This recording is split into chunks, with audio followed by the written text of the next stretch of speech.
Well, it's lovely to see you all, and thank you very much for inviting me. It's just a testimony, really, to what the Lord's done in my life. And I hope it really blesses you, because there could be no other way that I would come to the Lord other than the way that he brought me. So my background is, basically, I was not brought up in a Christian home. We had an emphasis in God, but not in terms of going to church. It was kind of like Christmas, things like that. And I think from my perspective, I knew there was a God. I believed in him, but I didn't know, obviously, in my limited capacity as a child, I just didn't know, obviously, it would be through Jesus. So as I grew up, I had this affection with the supernatural, and at 17, I proceeded to open a door in terms of going to a psychic medium, and it lured me in, and I very much, this lady seemed to be speaking truth, and she actually told me things about my grandparents, images, things like that that I couldn't possibly know. And I remember telling my aunt about this, and she actually confronted me and said, "How do you know about this picture?" And I said, "I went to go and see a psychic," to which my mother overheard. And she pretty much rebuked, like I've never seen her that angry before. And I was like, I don't understand it. Like, I didn't understand the dangers. I didn't see there was a problem with it. But it's an image that has stayed with me. Unfortunately, didn't heed that warning, as we often do. And I continued getting deeper and deeper into these things. I pretty much was kind of visiting psychics every now and again. And I just think I was just thirsty, because I think we know as human beings there's more. But we just don't know, obviously, the fact of where it's coming from, that if you're not going through the Lord, you're opening yourself up to the other side. So I kind of, time ticked on, kept on visiting. My ex-partner, his mother passed away suddenly, and I actually introduced him to a friend who was having like a psychic reading, and because he never got to actually say goodbye to her, I think he wanted some sort of reconciliation, because that, as human beings, we want that peace, we want to know, and it is that searching of knowing what's happened, and also I think you just want that peace of to know that that person is okay, I guess. So I got more and more into these things, and then in 2008, pretty much I felt like in life I was pretty much everywhere where I wanted to be. I had a lovely home, good job. I was marrying the person that I thought I was going to spend the rest of my life with, and then just a month before I was due to get married, I got the diagnosis that my mother was terminally ill with cancer, and she was only 48 at this point. So it was pretty traumatic, because you're going through what should be your next season of life in terms of getting married. It should be a good time, and this was overhanging. So pretty much as we got back from our honeymoon, my mother was getting worse, and then unfortunately she passed away in February 2009. So it was pretty difficult time.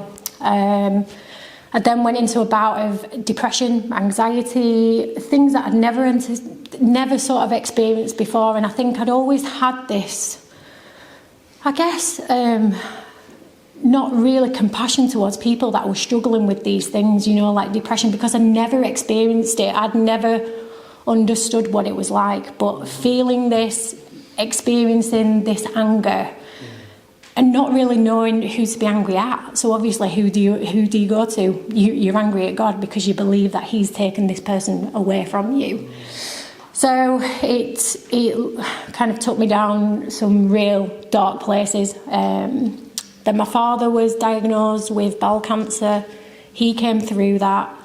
And then my father-in-law, he was diagnosed with lung cancer. So in the space of from 2008 to 2012, pretty much, it is like a job. I can't kind of describe it in any other way than it was that type of season in my life.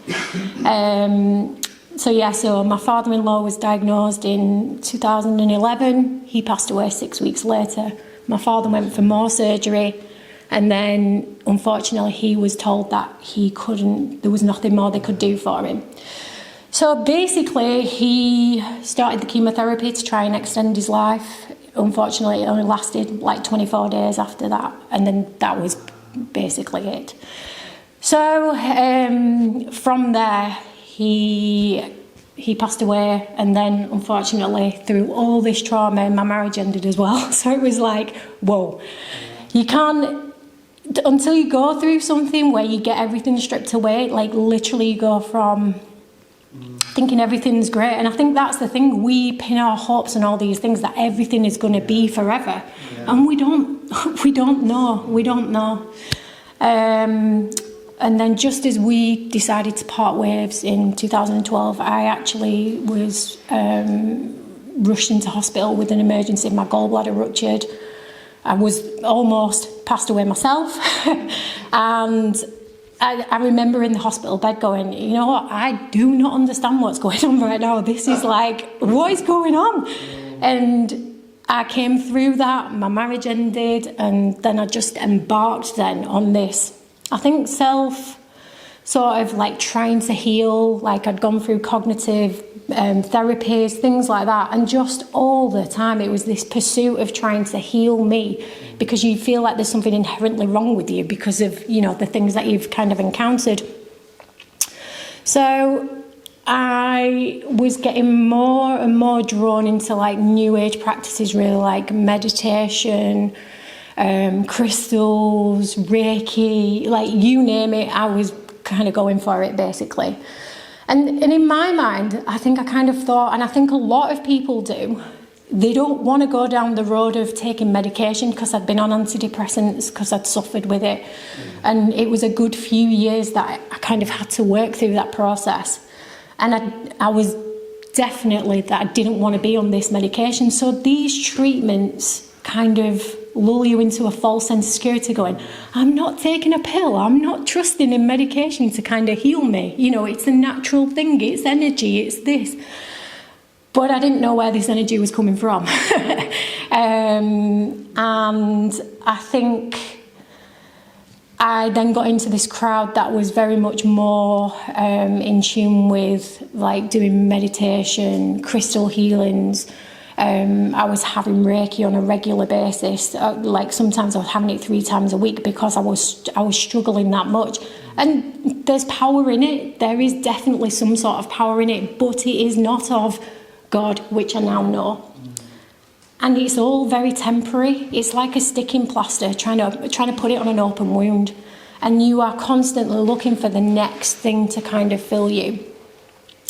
So as I sort of walked along, I then decided that at the time I was working in Manchester, I was working for an event company. My marriage had ended, I'd moved into a new property, and I was just, I think, desperate to do some sort of adventure. So I decided that I was going to give up my job and move to New York for 3 months, because that's what you do. I was helping out in a homeless shelter. I was doing all these kind of like good things. And I got involved with a lady that was doing Buddhism. She'd lived in England for a while, so we kind of connected straight away. And she was like, oh, I go to the Buddhist temple every week. Why don't you come along? Because she could see that I was struggling emotionally with a lot of things. So I did. And I kind of thought, yeah, you know, it all makes sense. It all kind of like, it stacks up in my head. And I started going and started living out these practices as well as I could. And then I came home and I had to move back to Yorkshire, which was my hometown. And to be honest with you, I think I just felt like it was I'd had these high expectations of something potentially happening where I could stay in America or something else. And then I was back to the place that I'd like started, and it was a bit disappointing.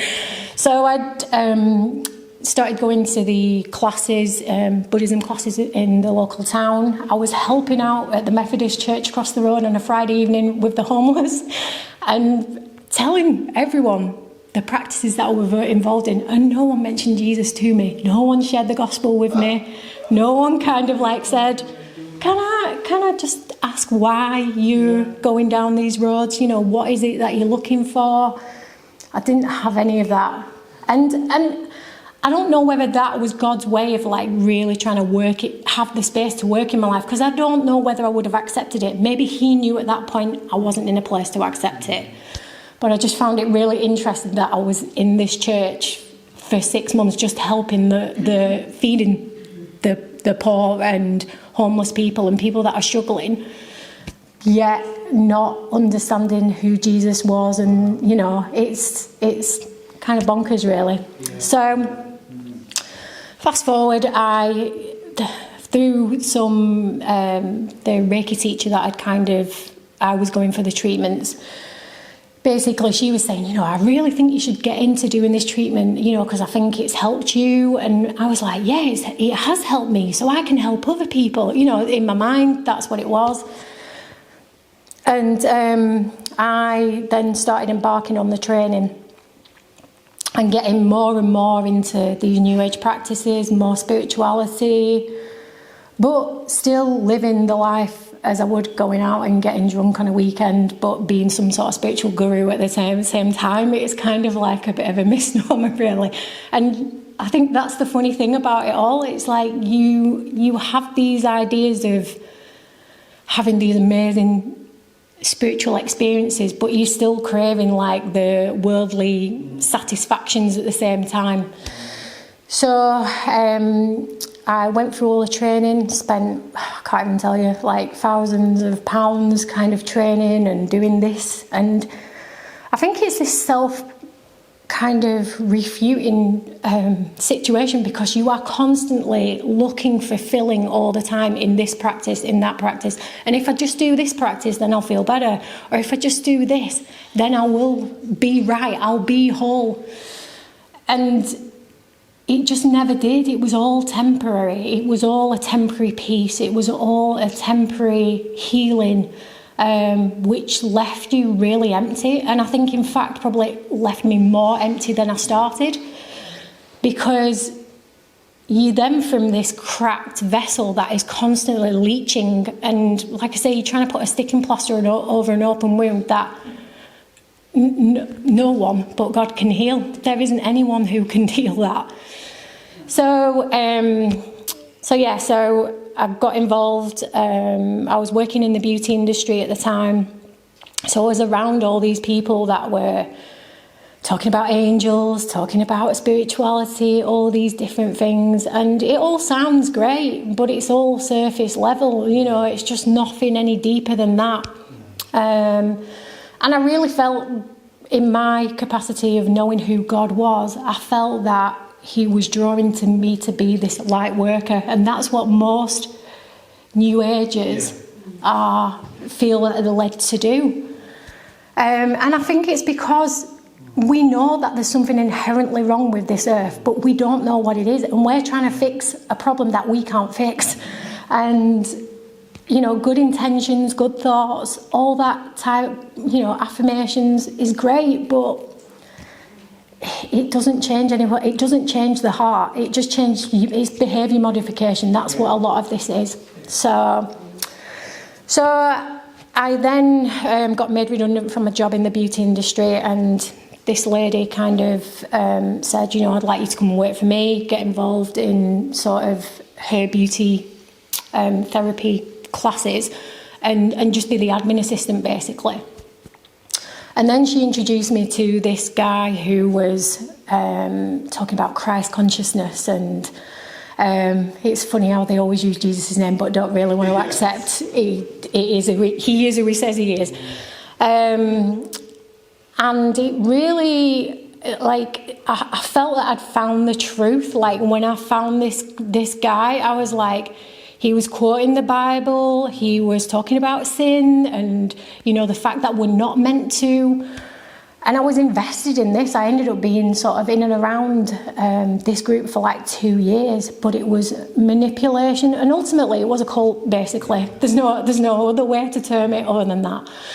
And it was kind of like putting people against one another all the time, and like, oh, you're nearly there, you're nearly there. It's always you're nearly there, but you're never going to get quite there, you know. And basically the cracks started to appear, and I started to see that things weren't necessarily adding up. And I believe it's the grace of God in terms of he was showing me like, this is not. But this guy certainly had some supernatural, he knew things about you that you didn't even share. Like there was things that he knew that it wasn't possible for him to know. And obviously we know that Satan comes disguised as an angel of light. He doesn't come dressed in what the world wants you to think he is. He's not, you know, dressed in red with red, you know, horns. That's not who he is. It comes disguised as something very good, and you're trying to transform yourself to be the better version of you, which is what, you know, most people want. But we can't do it on our own. And I just felt really condemned a lot of the time because I was aware of sin, but I couldn't stop myself from sinning. And it was just like, how can I stop doing this? It's just like, I don't want to be angry at people. I don't want to react in this way. And I had no way of stopping myself. So a friend of mine had been in the New Age. We used to have like spiritual conversations, and I could see that something was happening in her, but I didn't really understand what was happening in her, because I was like, she used to do Reiki, she used to be kind of part of that movement as well. And she then started talking about Jesus more, and I was like, okay, but it's all coming from God. I don't see what the problem is. You know, what I'm doing, I don't see what the problem is. And I was still doing these practices, and I'd started my own business now. So I was invested in it, like literally my job had ended.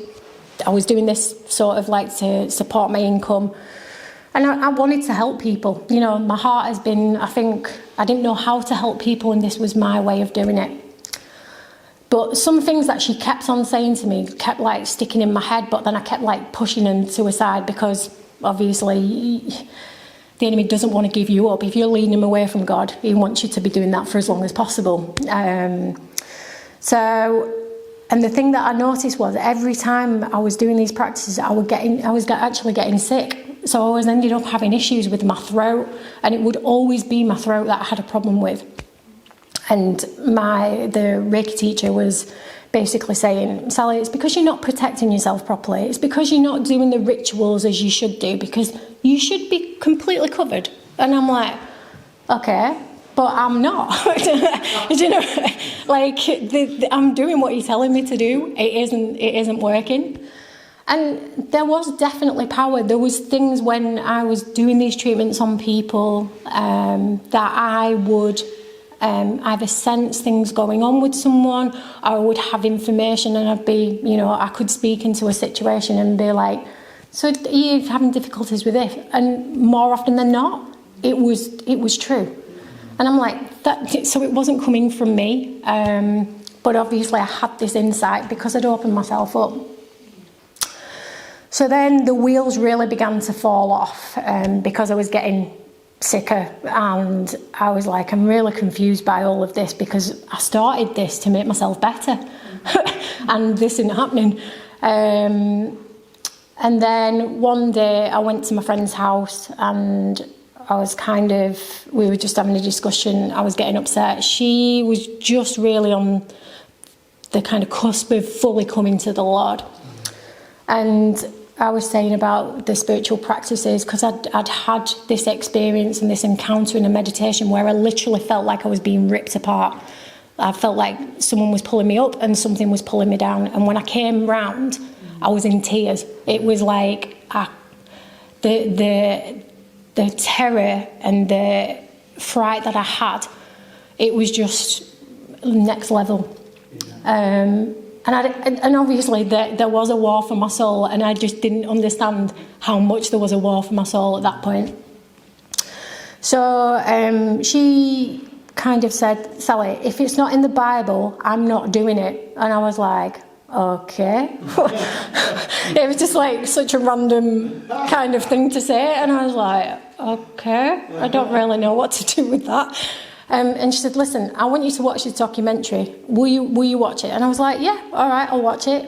Anyway, I was sat at her home, sat having a cup of tea while I'm watching this documentary about Christians going out on the street, preaching the gospel and healing and things like that. And I was like, I think in the first 10 minutes, someone said to one of the guys that were out praying for them, they were like, oh, is this Reiki? It was like, no, it's Jesus. And I was, and literally something cut in my spirit.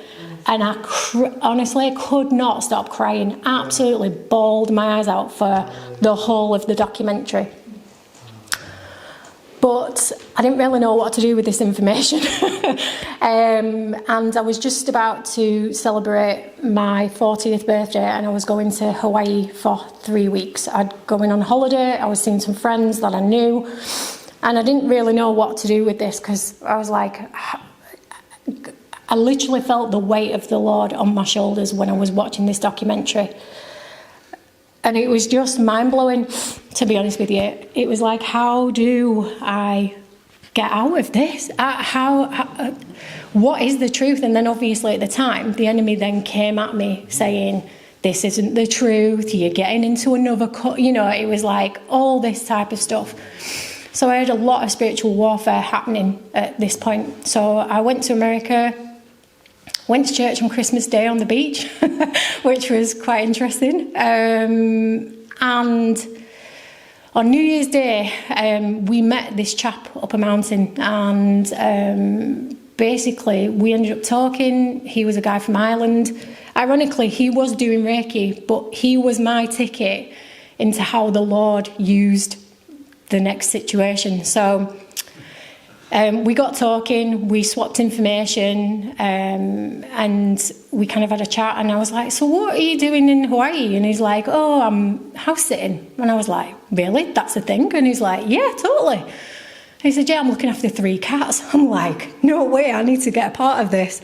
So we kind of went to the house, met him, met the cats, and I then left a week later, not thinking anything of it. And I was really calling out to God at this point. I was like, God, if you're real, you need to show me, because honestly, I've had so much, like, people telling me truth. I can't see the wood for the trees. So I'm just really hope that you can help me. So I came home, and then literally I'd been home 24 hours. And no, actually that time it was 12 hours.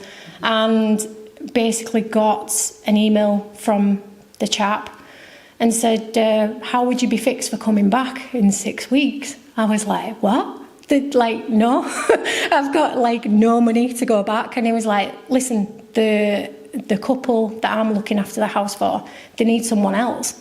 And if you're willing to come, I'm sure they'll help you out. So we had like a Skype meeting. I was talking to all my New Age friends about it, going, is this from God? I don't know, So honestly, it was like, it just makes me laugh even now, like how gracious God was with me through all of this. And basically had a Skype call with them and just said, look, I'd be willing to come, but unfortunately, I don't have any, finance really to properly do it. So out of the blue, they just turned around and said, it's okay, we'll pay for your flight, and literally you'll live in our house for like 2 months. So I was like, okay. So that was that, booked my flight. And I really feel like that was God giving me the space to take time to think about getting out of this situation that I was in, because had I have stayed there, I would have just gone back into it. So my friend, she was going, the friend that had introduced me to this documentary, she was going to Denmark on like a Christian school, basically a retreat. And I was leaving the same time as her. So she was going off, I was going off. And she gave me a Bible, basically. So while I was there, I literally was calling out to God. I was like, seriously, please just show me the truth, because I can't be on this same circle. I'm desperate to know what the truth is. So more and more Jesus began showing up, and in terms of not him physically, but like I was on a bus. The two main ones that stand out, I was on a bus and I was going to see a friend. And as I was coming up to my stop, the bell had gone. And as I turned around, there was a girl getting off the bus and all I saw was the front of a T-shirt saying, "I'm following Jesus." I was just like, okay. Like, oh, okay. Like, my friend was praying for me. I was kind of like really emotional at that point and I didn't really know what was happening to me. And then the week before, I think it was about 2 weeks before I was coming home, I was reading the Bible, but I wasn't really making sense of it. It was like, I'm not getting this. Like, I don't understand. So then it was about 2 weeks before I was going home. I'd been to the beach in the morning. I was walking on the beach. And again, I was just saying, God, please just, if you give me one clear sign, that's it. I'll give you my life. But I just need to know that it's right because I don't trust myself anymore. Like, I can't put my trust in me. And I've been so deceived. So I want to know the truth. So I went to Whole Foods, didn't think any more about it, kind of did my shopping, got to the conveyor belt, put all my things down, and as I put my basket down, I literally picked my head up and I was face to face with Jesus on the front of National Geographic magazine. And I was just like, all right, Lord. So I took a picture, sent it to my friend who'd been praying for me and said, either I have a stalker or it is time to come to Jesus. And I literally then knew, I was like, I don't know how this is going to work, but I am going to, like, this is what needs to happen. So I left Hawaii and I got home on the Good Friday. I knew I was going to get baptised. I knew I needed to get baptised, but I didn't know how that was going to happen. Well, my friend who had been in Denmark had just come back and they had two people that she'd been with who were doing ministry. They'd been in Germany and then they'd come to England and they were staying with her. So that day I'd met a friend who, and it was so funny how it kind of happened. Like, I then started getting lots of inquiries for healings, for treatments, like tons of people. And one thing to mention, when I was in America, so through that, I was even doing Reiki then, but I used to call everyone in, Buddha, you name it. I was like, the more spiritual people, the better. That was my kind of thought. And obviously now I know that was totally wrong. But then I got to the point that I didn't call on anyone else. I was just calling on Jesus. Yeah. So I was like, just praying, for these people and then putting my hands on them in the end. But I think it's just gracious how God kind of still didn't, was just kind enough to see where I was and lead me out of that. And he is so faithful and so good, honestly, bonkers really. But yeah, so I got home. I'd had a friend that was like, oh, well, I'll let you settle in, but then let me know when you can see me for a treatment. And I was just like, I just didn't kind of answer. I went, look, I don't know when I'm going to be doing it. I've just had a really long flight. I need to get my bearings. I haven't been home for like 2 months. I really need to kind of spend some time. Then went to go and see another friend, and then the friend who had been at the retreat in Denmark, I just knew that I had to go to her house. Like, I just felt drawn to go. And I went, and the couple that was there with them kind of shared the gospel with me and said, went through repentance with me, and obviously like the renunciation of the things that I've been involved in. And then basically said, do you want to get baptised? And I was like, yeah, I do. And I was like, well, we'll do it now. I'm like, okay, yeah, fine, fine. So they filled the bath. I ended up having it in the tub. And while I was in the landing, the spiritual warfare that was happening was kind of off the scale, really. And honestly, it was like I had a bag of cats fighting within me. It was horrendous. Yeah. So I got baptised, and as I came up out of the water, I manifested all kinds of things. Like, honestly, it blew my mind.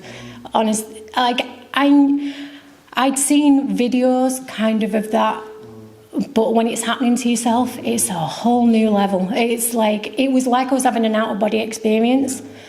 And it was like whatever had been the dominant spirit within me had suppressed my spirit so much that it was like, I don't know what to do with this.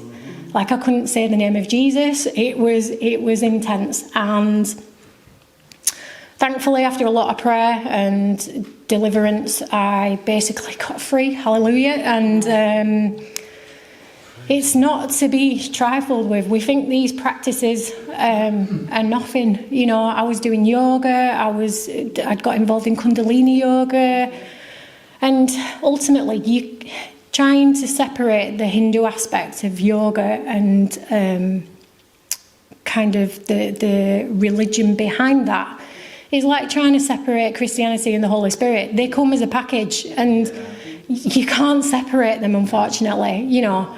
And I just had no idea. I had no idea what I was dealing with, what I'd been involved with, how I'd opened myself up spiritually in this pursuit for supernatural encounters. And, you know, it's not to say that those things, when they're coming from God, are amazing, and I've experienced those. But when they are through any other channel than Jesus Christ, forget it. You are putting a target on your head. And if anyone's watching that is doing these, I just pray that you would seek the Lord, ask him to show you, because honestly, it is trying to take you away from him. It's trying to take you away from the truth. So the next day, I kind of went to bed with the Bible that night. I literally was so terrified by what had happened.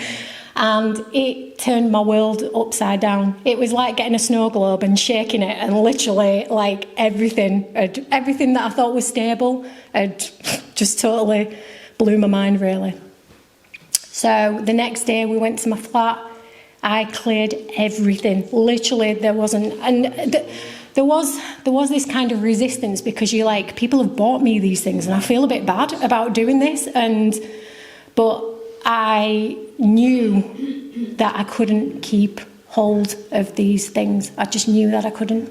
And then kind of he was then leading me through and like showing me things that I'd never kind of even thought were an issue before. You know, it's like not even entered my mind. But it is so good how he works, because he takes away like the big things he dealt with initially. Like I used to swear like a trooper, and not that sometimes things accidentally come out, you know. But it was my default. I thought it was a bit of a joke. It was part of my personality. And it's like I stopped just like that. And it is of God. It was something that I tried to do many, many times. But I didn't have the power to overcome it. And that's just one of the things that he did.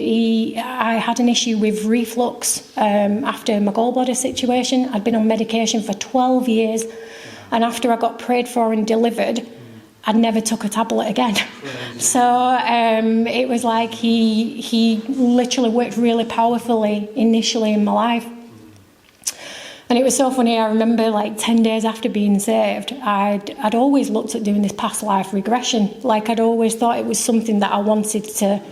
And I was driving down the road, and it was just like, it was like the Holy Spirit just dropped it in me to say, those memories aren't from people. They're from the demonic entities. And it is true. Those memories are real. And it was like, it's all glory to God, because it is nothing of what I know. But how he has transformed like my life in terms of bringing me out of the darkness into the light. I'm just so thankful. Like I don't think I could thank him enough ever. And it is his faithfulness, and the fact that people who are praying, you know, if you've got loved ones who are not saved, I mean, for me, he brought me out of the darkness, and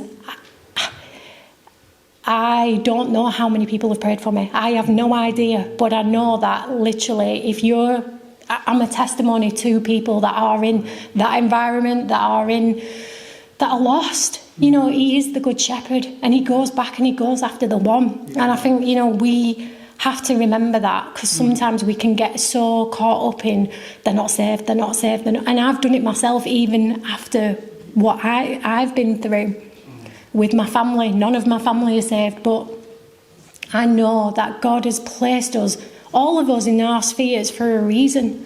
It's our sphere of influence so that we can reach those people, to show them the light of God, to show them the light of Jesus, and that he is the way, the truth and the life. So, but yeah, so it's been pretty powerful. And honestly, even after that, I ended up going back to Hawaii for another 2 months. And honestly, it was like absolutely bonkers, looking after the same cats. And again, I was like, how is this happening? Like, it just doesn't make sense. But yeah, it's been a journey, and I just hope that it's blessed you. And I hope, you know, it's an encouragement, because sometimes I think, particularly in the world that we're living in right now, it can seem a bit dark, but our God is greater, and, you know, he is faithful, and he will bring us through it. Anyway, thank you so much. God bless you all, and thank you.